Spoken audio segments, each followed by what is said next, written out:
जय हिंद दोस्तों, वंदे मातरम।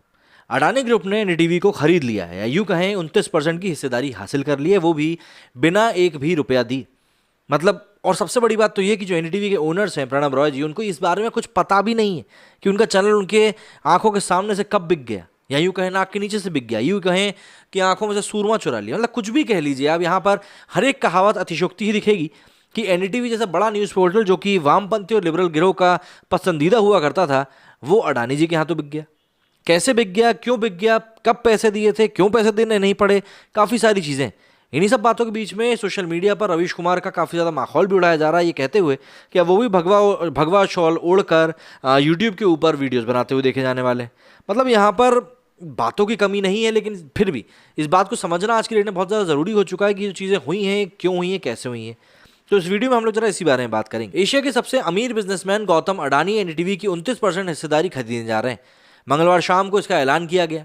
एनडीटीवी के फाउंडर प्रणय और राधिका रॉय ने साल 2009 में करीब 400 करोड़ रुपए का लोन लिया था, और इसी लोन के कारण अडानी ग्रुप को इस मीडिया हाउस की 29% हिस्सेदारी मिलने जा रही है। अब भैया यहीं पर सारा खेल जो है बिगड़ चुका है। अडानी ग्रुप एडिशनल 26% स्टेक के लिए 294 रुपये प्रति शेयर के हिसाब से 493 करोड़ का एक ओपन ऑफर भी लाएगा, जिसके बाद उसकी कुल हिस्सेदारी 55% की हो सकती है। अडानी ग्रुप ने इस पूरी डील की जानकारी स्टॉक एक्सचेंज को दी है। अब बात यह है कि हम यहाँ पर इसी फाइलिंग के बारे में, मतलब ये जो फाइलिंग हुई है उसी फाइलिंग के अनुसार आपको बताने वाले हैं कि ये पूरी डील को कैसे अंजाम दिया गया है। दरअसल अगर हम लोग मोटे मोटे तौर पर बात करें तो इस डील में 5 कंपनियां शामिल हैं। पहली, न्यू दिल्ली टेलीविजन लिमिटेड। दूसरी, आरआरपीआर होल्डिंग प्राइवेट लिमिटेड। तीसरी, विश्व प्रधान कॉमर्शियल प्राइवेट लिमिटेड मतलब कि वीसीपीएल। चौथी, एएमजी मीडिया नेटवर्क लिमिटेड मतलब कि एएमएनएल। और इसके बाद है अडानी एंटरप्राइजेस लिमिटेड मतलब कि AEL.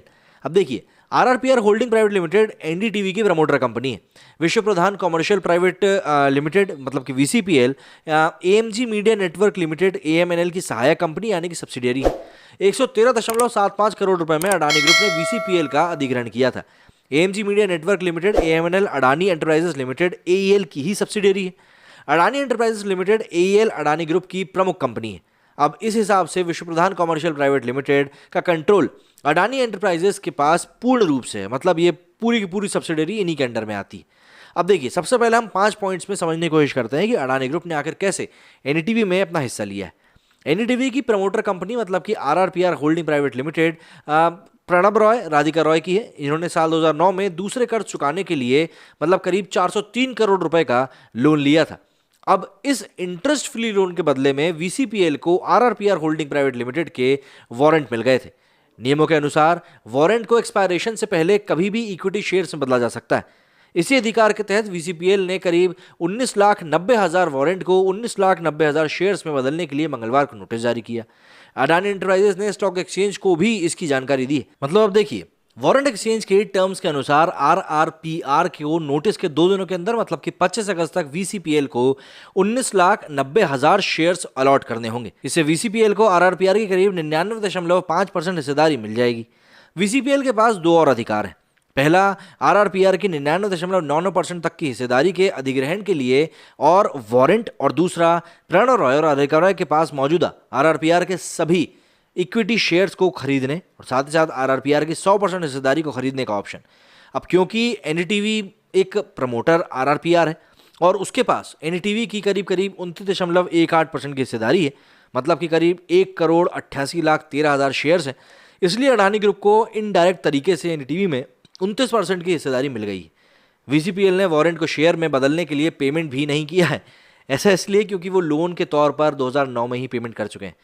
Security exchange board of India मतलब कि सेबी के नियमों के अनुसार जब भी किसी ट्रांजैक्शन में कंपनी के पास दूसरी कंपनी के 25% से भी ज़्यादा शेयर आते हैं तो वो ओपन मार्केट के जरिए और शेयरों का अधिग्रहण कर सकती है, ताकि कंपनी के माइनॉरिटी शेयर्स होल्डर पहले से तय कीमत पर अपने शेयर अपनी मर्जी से नए निवेशक को बेच सकें। एनडीटीवी के एडिशनल करीब करीब 1,67,62,530 शेयर्स 26% के लिए, मतलब जो कि 26% है, इसके लिए एएमएनएल और अडानी एंटरप्राइजेस के साथ वीसीपीएल ओपन ऑफर लाएगी। शेयरों का ओपन ऑफर प्राइस 294 रुपये है। अभी एनडीटीवी के शेयर की कीमत करीब 376 रुपये है। और अगर आप ये सोच रहे हैं, जो कि स्वाभाविक है, कि जब शेयर की कीमत 376 रुपये है तो फिर इसको 294 रुपये की कीमत पर क्यों ऑफर किया गया है, तो देखिए, ऐसा इसलिए होता है क्योंकि 1 महीने पहले एनडीटीवी के शेयर की कीमत थी 185 रुपये ओपन ऑफर में पिछले 15 दिनों के एवरेज प्राइस को ऑफर किया जा सकता है। प्रणय और राधिका की 32% हिस्सेदारी, एनडीटीवी में सबसे बड़ी हिस्सेदारी प्रणब रॉय और राधिका रॉय की है। ग्रुप में दोनों की कुल 32% के स्टेक्स हैं। वहीं एलटीएस इन्वेस्टमेंट फंड लिमिटेड के पास एनडीटीवी के 0.5% शेयर्स हैं। Adani transmission, Adani enterprises, Adani total gas और अडानी पावर की भी उसके पास हिस्सेदारी मौजूद है। ऐसे में अगर एलटीएस इन्वेस्टमेंट फंड एनडीटीवी की अपनी हिस्सेदारी को ओपन ऑफर में टेंडर कर देता है तो अडानी ग्रुप के पास एनडीटीवी की करीब करीब 38 या यूं कहें 39% की हिस्सेदारी आ जाएगी और वो मेजॉरिटी शेयर होल्डर बन जाएगा। अब यहीं से सारा खेल बनता है। देखिए, एनडीटीवी की प्रेसिडेंट सुपर्णा सिंह ने बताया कि वीसीपीएल ने इस संबंध में उनसे कोई जानकारी नहीं दी है। कर्मचारियों को भेजे गए एक इंटरनल मैसेज में लिखा कि आज का घटनाक्रम पूरी तरीके से अप्रत्याशित है। यह अधिग्रहण उनकी सहमति के बगैर हुआ है। इसका आधार 2009-10 में किया गया लोन एग्रीमेंट है। राधिका और प्रणय की एनडीटीवी में 32% की हिस्सेदारी बरकरार रहेगी। अब हम अपने अगले कदमों को इवैल्यूएट करने की प्रोसेस में हैं, जिसमें कि रेगुलेटरी और कानूनी प्रक्रियाएं शामिल हैं। अब आपके मन में भी ये सवाल आना चाहिए कि आगे क्या होगा, कि क्या रवीश कुमार इस चैनल पर दिखाई देना बंद हो जाएंगे? तो देखिए, एनडीटीवी के एडिशनल 1,67,62,000 शेयर्स, जो कि 26% है, इसके लिए एएमएनएल और अडानी एंटरप्राइजेस के साथ वीसीपीएल ओपन ऑफर लाएगी। शेयरों को ओपन ऑफर प्राइस में 294 रुपये की कीमत रखी गई है। अगर अडानी ग्रुप इस हिस्सेदारी को हासिल कर लेता है तो उसके पास कुल 55% की हिस्सेदारी हो जाएगी। ये हिस्सेदारी राधिका रॉय और प्रणब रॉय से भी ज़्यादा होगी, जो अभी सबसे बड़े शेयर होल्डर्स हैं, यानी कि कंपनी का पूरा कंट्रोल अडानी ग्रुप के पास आ जाएगा। हालांकि अडानी ग्रुप के लिए कुछ लीगल और रेगुलरिटी चुनौतियां अभी सामने आएंगी, लेकिन जब इतनी बड़ी चीज़ें स्टेक्स पर होना तो ये चीज़ें खेल ली जाती हैं। एनडीटीवी भारत का एक लीडिंग मीडिया हाउस है, जो कि 3 नेशनल न्यूज़ चैनल मतलब कि एनडीटीवी 24/7, एनडीटीवी इंडिया और साथ ही साथ एनडीटीवी प्रॉफिट चलाता है। इसकी मजबूत ऑनलाइन प्रेजेंस भी है और ये अलग अलग प्लेटफॉर्म्स पर करीब 3.5 करोड़ से भी ज़्यादा फॉलोअर्स के साथ सोशल मीडिया पर सबसे ज़्यादा फॉलो किए जाने वाला न्यूज़ चैनल्स में से एक है। 8 सितंबर 1988 को प्रणय रॉय और उनकी पत्नी राधिका रॉय ने लाइव इलेक्शन कवरेज के साथ ही न्यू दिल्ली टेलीविजन लिमिटेड यानी कि एनडीटीवी की शुरुआत करी थी। 98 में ये स्टार के साथ अलायंस में भारत का पहला 24 घंटे का चैनल बन गया था। उस दौरान उसने बीबीसी इंडिया के लिए भी 80% कंटेंट प्रोड्यूस किया था। 98 में एनडीटीवी ऑनलाइन भी लॉन्च किया गया। अब देखिए, सीधी बात यह है कि मेन स्ट्रीम मीडिया में प्रवेश पर इस समय नज़र गड़ाए अडानी ग्रुप ने सीनियर जर्नलिस्ट संजय पोगलिया को अपनी media company Adani media ventures का नेतृत्व करने के लिए नियुक्त किया था। पोगलिया क्विंट डिजिटल मीडिया के प्रेसिडेंट भी थे। पोगलिया ने एनडीटीवी के अधिग्रहण पर कहा कि ये एक मील का पत्थर है। एएमएनएल इन्फॉर्मेशन और नॉलेज के साथ ही भारतीय नागरिकों को सशक्त बनाना चाहता है।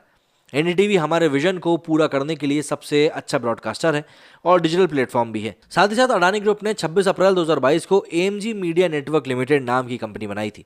मई में एएमजी मीडिया के जरिए क्विंटलियन बिजनेस मीडिया प्राइवेट लिमिटेड में 49% की हिस्सेदारी का अधिग्रहण किया था, मतलब कि द क्विंट में। शेयर होल्डर एग्रीमेंट को अडानी ग्रुप ने 13 मई 2022 को सार्वजनिक किया था। द क्विंट की स्थापना राघव बहल और ऋतु कपूर ने 2015 में नेटवर्क 18 से बाहर निकलने की बात करी थी। जाहिर सी बात है, ये कोई बहुत छोटा कदम नहीं था, एक बहुत बड़ा कदम है जो कि अडानी ग्रुप उठा रहा है। और जिस तरीके से वो मीडिया की दुनिया में अपने आप को सशक्त करते जा रहे हैं, वो अपने आप में ही एक बहुत ही बड़ी चुनौती बनता जा रहा है दूसरे बिजनेस हाउसेस के लिए। इस पूरे मामले पर आपका क्या कहना है? आपको क्या लगता है कि वाकई में रवीश कुमार एनडीटीवी से अलग होने वाले हैं? कमेंट करके ज़रूर बताइएगा, क्योंकि मुझे नहीं लगता कि वो इतनी आसानी से यूट्यूब चैनल बनाएंगे। जय हिंद, जय भारत।